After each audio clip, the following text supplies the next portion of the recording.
regularização fundiária é a nossa pauta número 1.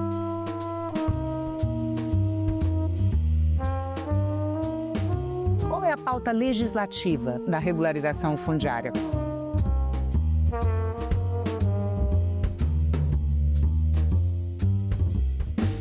A gente acha que muito papel significa, né, seriedade, austeridade. Não é. Muito papel significa atraso. A gente quer simplificar isso.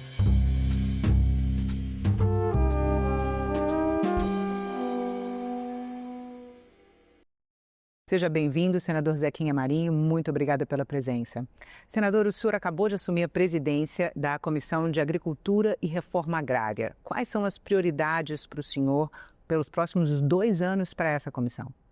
Primeiro, agradecer a oportunidade de a gente vir aqui para fazer esse programa contigo, né? É uma satisfação imensa. Realmente é um grande desafio comandar a Comissão de Agricultura e Reforma Agrária de um país como o Brasil, na Câmara Alta aqui do Senado Federal. Nós somos campeões mundiais em muitos itens, né, de produção, e a responsabilidade é muito grande. Nossa prioridade já startamos inicialmente, encontramos 75 projetos de lei tramitando na comissão, alguns ainda em fase de distribuição para relatorias, né, dos parlamentares, dos senadores.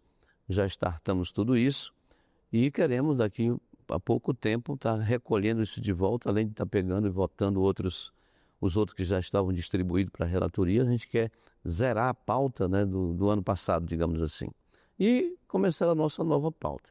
Mas em cima desses projetos que estão lá dentro tramitando, nos interessa vários outros, né, que são temas do debate do agronegócio brasileiro nesse momento. Primeiro, regularização fundiária, né? O Brasil é um país que não zelou muito disso e a gente tem muita insegurança jurídica no campo ainda. Isso é muito ruim, porque esse é o dever de casa número 1. O senhor pode falar um pouquinho sobre esse panorama, senador? Por exemplo, a Amazônia, o grande imbróglio fundiário do Brasil está na Amazônia, né?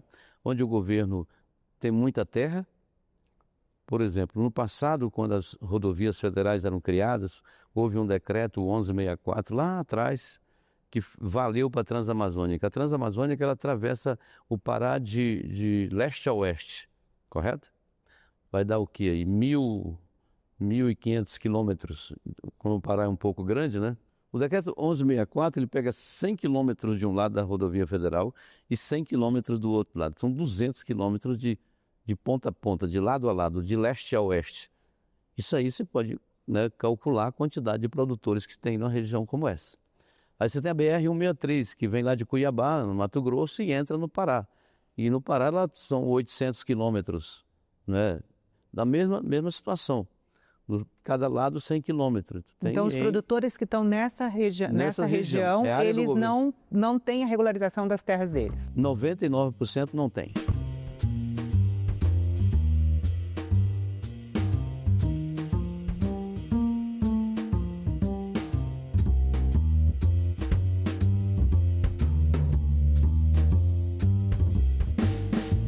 Alguns têm, conseguiram com muita luta, outros não têm, né? Então essas faixas. Depois o Pará, para você ter uma noção, tem 3 superintendências do INCRA em operação. O único estado do Brasil que tem 3 superintendências. Cada um tem um número absurdo de projetos de assentamento com famílias assentadas. E mais de 99% desses projetos de assentamento, nenhum recebeu o documento até hoje, né? Então a reforma agrária no Pará foi muito bem na compra de terra, na desapropriação de terras, né? E no colocar as famílias sobre as suas parcelas de 100 hectares no passado, depois reduziu para 50 e hoje é o que é possível. Tem muita questão de área, é pouco lá. Tem área de 40 hectares, de 20, de 30 e assim por diante. Não tem um padrão para a reforma agrária. Então, vamos lá. Essa turma toda foi esquecida, né? Isso dá insegurança jurídica, isso dá um atraso econômico violento, porque o cara não pode ir no banco, porque o banco aplica dinheiro, mas quer garantia real, né? Por mais que a gente tenha na Amazônia o FNO, que é um recurso do governo federal disponibilizado ao Banco da Amazônia, ao Banco do Brasil, aos bancos cooperativos, hoje também estão lá dentro, mas praticamente a dificuldade para operar é muito grande. Então, regularização fundiária é a nossa pauta número 1. Junto com isso, vem uma outra coisa que está ligada a isso também, que é licenciamento ambiental. Mas só antes da gente terminar, regularização fundiária, senador, mas qual é a pauta legislativa da regularização fundiária? São novos projetos? Tem um projeto de lei, né? Projeto de lei em tramitação, que, de acordo com a concepção de mundo dos partidos políticos, aquela questão ideológica e tal, vê de um jeito, o outro vê de outro. Nós queremos uma lei, está aí tramitando, né, que dê celeridade, modernidade e agilidade nesses processos todos. De regularização. De regularização fundiária. Que não seja obrigado tanta coisa inócua, né? Pede um documento, aquilo já está suprido em outras coisas. A gente acha que muito papel significa, né, seriedade, austeridade. Não é. Muito papel significa atraso. A gente quer simplificar isso numa legislação que dê, acima de tudo, segurança, né? Junto com isso, nós temos um outro projeto de lei que tramita aqui também, tão importante quanto, e está umbilicalmente ligado à questão de regularização fundiária, documento de terra, que é licenciamento ambiental. Se você for, eu sou bancário, por exemplo, do Banco da Amazônia. Qual é o problema do Banco da Amazônia para operar o FNO, principalmente? Um é documento, o outro, licenciamento ambiental. Então, se a gente resolve essas duas coisas, nós vamos destravar a economia, não é, desses projetos de assentamento, porque imediatamente o dono da terra tem como ir ao banco, sentar com o gerente, propor o seu projeto e ser atendido, ser financiado, né? A gente que vive numa luta danada por atividade econômica e por emprego e por tudo, não consegue avançar porque tem dois deveres de casa no passado, regularização fundiária, licenciamento ambiental, que foram relegados a um quinto plano. Nós temos um monte de legislações em cima disso que termina, em vez de facilitando, complicando. A gente hoje tem, tramitando nas comissões, alguma coisa que a gente chama de marco legal, que podem destravar essa economia. O marco legal do licenciamento está tramitando na Comissão de Agricultura e Reforma Agrária agora. Tem um relator, para você ter uma noção da importância dele, que tem dois relatores, um na Comissão de Meio Ambiente e outro na CRA, né, que é a senadora Tereza Cristina, que nós queremos fazer com que os relatores se entendam, né, e que não haja um tropeço nem nenhuma nem outra, que o governo precisa disso, não é eu que preciso, é o governo e o Brasil precisam disso. E como o senhor vê o conflito que existe em relação à tramitação desse projeto, né? A dificuldade que é aprovar, porque esse projeto está tramitando há mais de uma década no Congresso Nacional. Deixa eu lhe falar. A casa é movida por concepção de mundo, de visão de mundo, né? Então, por exemplo, você pega um parlamentar ligado à esquerda, ele pensa o mundo de um jeito, né? Que a terra tem que ser pública, que ela não pode ser, digamos, não ter documento, que aquilo tem que ficar parado ali, o cara vai sobrevivendo daquele jeito. Você pega uma outra pessoa aqui... Teria uma ótica de preservação. Não é nem tanto de preservação, mas da manutenção da terra no poder estatal. Porque quando a terra é pública, é do governo. Quando a terra digamos, titulada, ela tem um CPF. Por mais que se o governo precisar, vai lá e desapropria, né? Mas você é dona da terra até aqui, se prove ao contrário. Tem um documento do governo que te garante segurança jurídica, você pode dormir tranquilo, que se você for embora, né, para o outro lado da vida, o seu filho herda aquilo lá, não é? A sua família herda e vai ter segurança.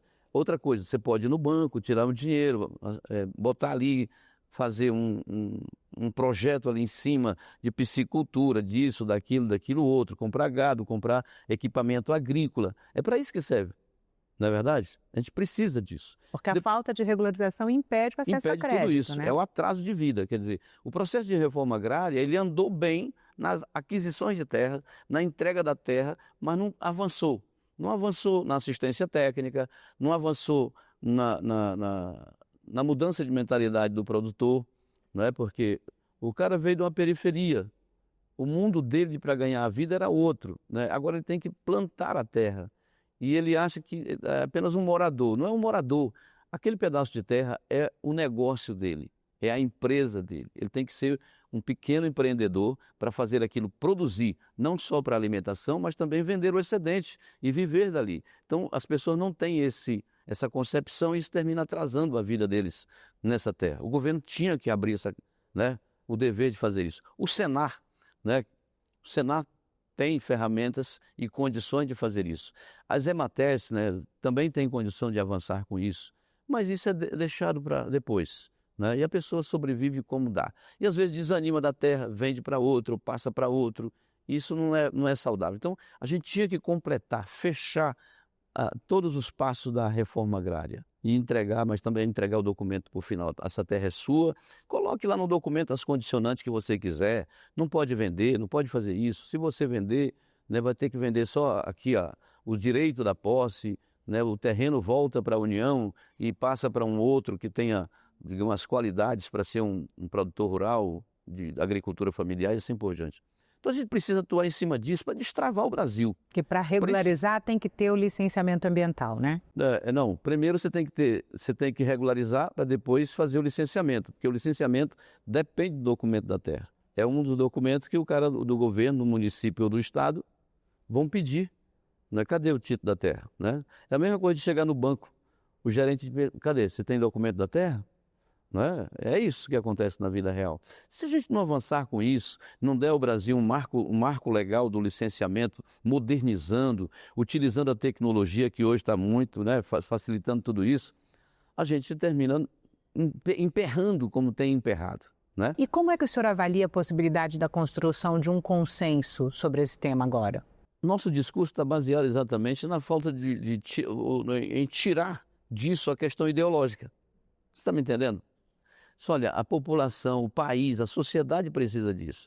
O governo precisa cumprir seu papel, né? Então vamos facilitar para o governo cumprir, vamos facilitar a vida da comunidade, de quem precisa, porque se eu for fazer, eu nunca vou conseguir conciliar, né, essa questão ideológica com o problema da prática na vida real, né? É uma dificuldade enorme. Terra pública é palco de crime ambiental, é palco de invasão, é palco de tudo que não dá certo. Terra tem que ter um CPF ou um CNPJ, porque senão a gente não vai para lugar nenhum. Por exemplo, uma terra pública, o cara vai lá e comete um crime ambiental. A quem você vai responsabilizar? Ninguém. Ela não é de ninguém, não é? Aconteceu o crime, aconteceu o problema, mas você não tem a quem responsabilizar, porque ela não pertence a ninguém. Eu não defendo terra assim, eu quero que a terra, já que tem alguém morando, que ele se responsabilize por ela também, nesse aspecto, né? Seja que aí ele vai vigiar, vai cuidar, vai tomar conta e não vai dar espaço para o criminoso, né, fazer sempre essas coisas. Mas qual estratégia, senador, que é possível adotar para construir um consenso num tema como esse? É sentar para fazer um debate claro da vida real. E é isso que nós queremos fazer. Audiência pública, reuniões, vamos diligências. Trazer isso, vamos fazer reunião de trabalho, né, vamos apresentar, vamos colocar na mesa a inteligência humana para viabilizar um problemaço. Né? Claro que a região norte, pessoal, claro, a região norte é pequena realmente, contribui talvez com menos de 10% do PIB nacional. Mas tem a floresta, né, senador? Mas tem tanta coisa importante, tem tanto potencial que a gente precisa fazer isso acontecer em termos de exploração sustentável. Então a gente precisa conversar sobre isso, porque há uma tendência, Renata, de quando o assunto é polêmico, jogar para debaixo do tapete e deixar para depois. Estamos no século XXI, né? Uma coisa que deveria ter resolvido na metade do século XX, em 1950, né? Ou menos, ou lá atrás. Aí não, é polêmico, deixa para depois, é polêmico, deixa para depois. Não é assim, não se resolve o problema deixando para depois, se resolve o problema encarando, discutindo, colocando na pauta, priorizando a pauta, para que se haja entendimento. É natural no parlamento haver divergência, aqui é a casa dos, digamos assim, dos contrários. Agora a gente tem que convergir para a solução do problema. Senador, a CNA, Confederação Nacional da Agricultura, prevê um crescimento de até 5% no PIB do agronegócio para 2025. Quais são os maiores desafios do setor e que estão entremeados com a ação da Comissão de Agricultura e Reforma Agrária? A gente precisa trabalhar com vários... É para dar a dimensão da importância do trabalho dessa comissão, né, senador? Exatamente. Que eu fiz essa pergunta. Vamos lá. Por exemplo, nós tivemos um caso agora que foi emblemático. O governo suspendeu o Plano Safra, né? O Plano Safra é um plano de financiamento importante. 400 bilhões, 75 vem para a agricultura familiar, né? Com taxas realmente subsidiadas, porque juros de 1 a 3%.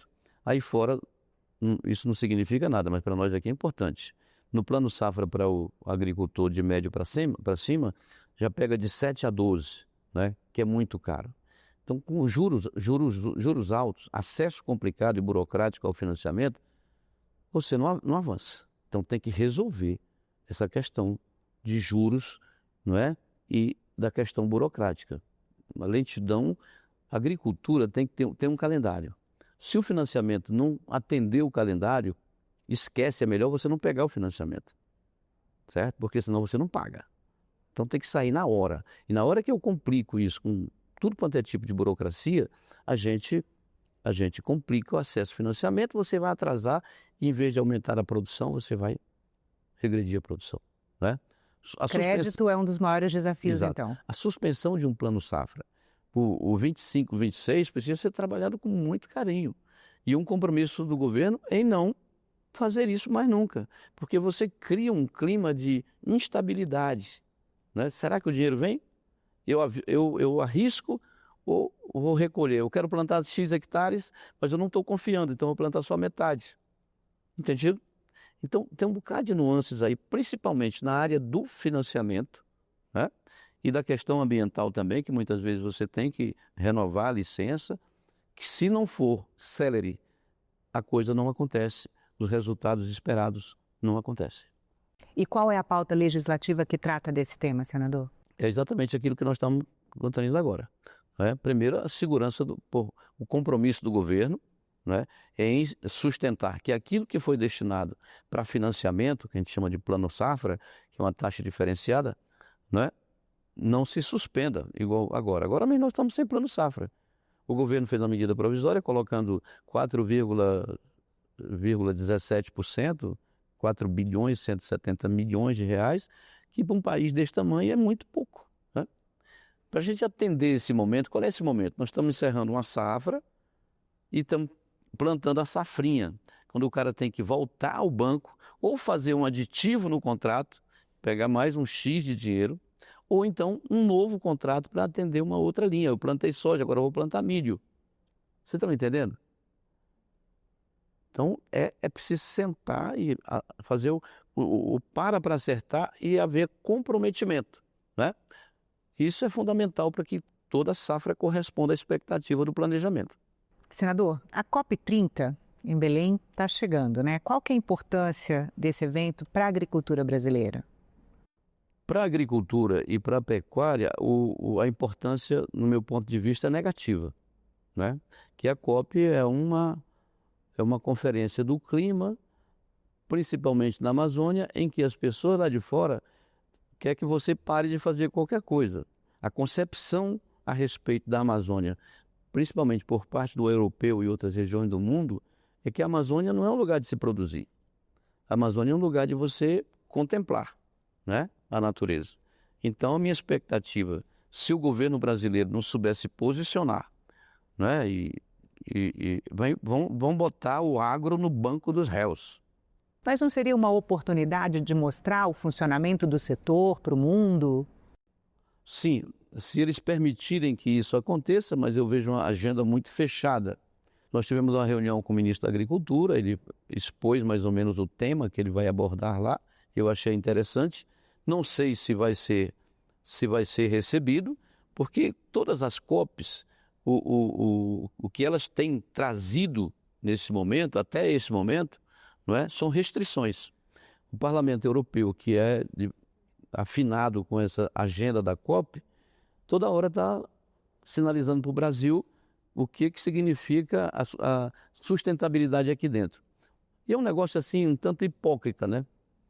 Se você comparar a produção brasileira com todos os números e percentuais em relação a qualquer país do mundo, não só os europeus, correto? Percentuais de preservação que o senhor está por falando, exemplo, né? vamos lá. Vegetação originária na Europa não dá 10%, eles não têm mais nada. Aqui nós chegamos a 66% de cobertura de vegetação original. Tem alguém? Não tem. Ninguém discute conosco esse tema. Vamos para um outro. Ah, não, as reservas florestais, as reservas públicas. Reserva pública do governo federal, reserva dos governos estaduais, reserva dos municipais, enfim, 30% da área brasileira lá não chega a 10 também. Como é que ganha da gente? Se alguém tem que dar aula de sustentabilidade, é o brasileiro, é o Brasil. Sem falar em mais de 2 milhões de hectares que são preservados nas propriedades privadas. De acordo com o bioma, você tem um percentual de reserva legal. Campo, 20%. Cerrado, 35%. Floresta, né? No caso da Amazônia, 80%. Um dia desse, no começo do ano passado, o Parlamento Europeu mandou uma recomendação para que se aumentasse a França, né? De 4, eles chamam lá área de pousio, quer dizer, área de descanso. É só 4%, explora 96%. Né? Passa isso para 7%. Os caras no dia seguinte atravessaram o trator nas estradas, parou a França, parou a vizinhança ali toda, porque não queriam nem discutir isso. 4 para 7. A nossa menor aqui é 20. Né? Aí vem falar para nós de desmatamento, né? Eu queria resgatar o projeto que o senhor apresentou, que está sendo relatado pela a reciprocidade, tá andando, né? Está andando, está andando. A FPA ontem fez um bom debate em cima disso. Tereza Cristina, que é relatora, está em cima, tá se virando nos 30. Não é? Então, vamos lá. Matriz energética do Brasil, quase que 90% é limpa, renovável, né? Nós somos... A matriz energética para a produção de energia elétrica, né? Porque a gente tem uso de combustível fóssil, que também é pouca coisa elevado. aqui se usa de carvão aqui no sul, Santa Catarina. Não, é os automóveis, né? Os e depois, nós somos professores disso. Quem foi que inventou o álcool, o etanol? Nós somos. E alguém inventou alguma coisa lá. Eles estão agora trabalhando no carro elétrico, que é um negócio meio complicado, né? Para nós aqui, porque na estrada, de repente, você não tem onde carregar a bateria, né? Agora o que eles estão fazendo? Nós damos aula de carro a álcool, etanol, não sei de quê, um monte de coisa aí, há muito tempo. Sim ou não? Então vem brincar conosco, falar o que para nós? Nós é que temos que mostrar o que nós temos. Nesse momento, o biocombustível, né? Que é a mistura daquilo que se produz na natureza com o diesel, não é verdade? Quem é que faz isso mais fora do Brasil? Ninguém, é nós. Nós somos os protagonistas de tudo isso. Nós temos as maiores reservas. Ah, não, a questão indígena. Tu sabe o tamanho do Brasil, não sabe? 8.511.000, não sei o que, quilômetro quadrado. Alterou depois do satélite que mediu mais precisamente, né? Tem até que decorar essa fração, que era e o que é hoje. Sabe quanto nós temos para os nossos índios? 14,1% desse imenso território para 500 mil índios, porque o resto não mora mais nas reservas, moram nas cidades, nos vilarejos, estão urbanizados já. Quem é que tem esse tanto de terra mundo afora destinado aos seus indígenas? Ninguém, só nós. Nossos índios estão devidamente aldeados. Ah, mas tem um conflito diferente, correto? Nego, por exemplo, aqui no sul, sai do Paraguai, entra no Brasil, eu sou índio e eu quero terra. Quando você vai caçar a origem desse índio, nem brasileiro é, porque os brasileiros estão todos muito bem aldeados, né? Então é uma confusão danada, uma narrativa de um lado, narrativa mentirosa, né? Narrativa mentirosa. A verdade é o que nós temos em termos de leis, reservas criadas. Para encerrar esse assunto, quem são os países que mais têm, ao longo dos anos, né, jogado no ar aí o CO2 que gera o problema do efeito estufa? Você começa com a China, né? Com mais de 30%, depois vai para os Estados Unidos com 20 e tantos por cento, depois você vem para a União Europeia, que já passou dos 15%, 17%, aí você sai descendo aqui, o dedo tal, chega na Índia, que está aí entre 8% e 10% do passivo que você tem no espaço. Aí cadê o Brasil? Você não tem 3%. Por que nós somos os grandes vilões da história da questão ambiental, se nós não temos nem 3%? Porque é um país pouco industrializado, não é verdade? E aí, com um potencial. Então, por isso que eu digo, se alguém tem que falar sobre sustentabilidade, preservação, não é gringo, não é? É brasileiro, não é? Vai numa terra, qualquer um fazendeiro, vai lá que a área dele está separada. Ele produz nessa aqui e preserva isso aqui. E a menor de todas é o percentual de 20% da área que ele comprou. Ele comprou 100, utiliza 20. O outro comprou 100, utiliza 35. O outro comprou 100, utiliza só 20, porque a reserva é 80. Sinal o que para nós? que eles têm lá? Mata ciliar na Europa, os rios, coitados, não tem nada de mata ciliar. Estão em verdadeiro processo de erosão, estão segurando com barras de ferro aqui, madeira acolá, não sei o quê, para as barcaças passarem a hidrovia. Aqui não, de acordo com o Código Florestal, a largura do rio, você tem a largura também da mata ciliar para um lado e para outro. Preservação de nascentes é sagrado. Você tem o mais rígido Código Florestal do mundo. Está aqui. Eu queria que eles levassem para lá para colocar em prática. Senador, muito obrigada pela entrevista. Eu que agradeço a oportunidade de a gente conversar aqui. Estou à disposição, porque certamente teremos muitos assuntos picantes daqui para frente lá na CRA. Muito obrigada.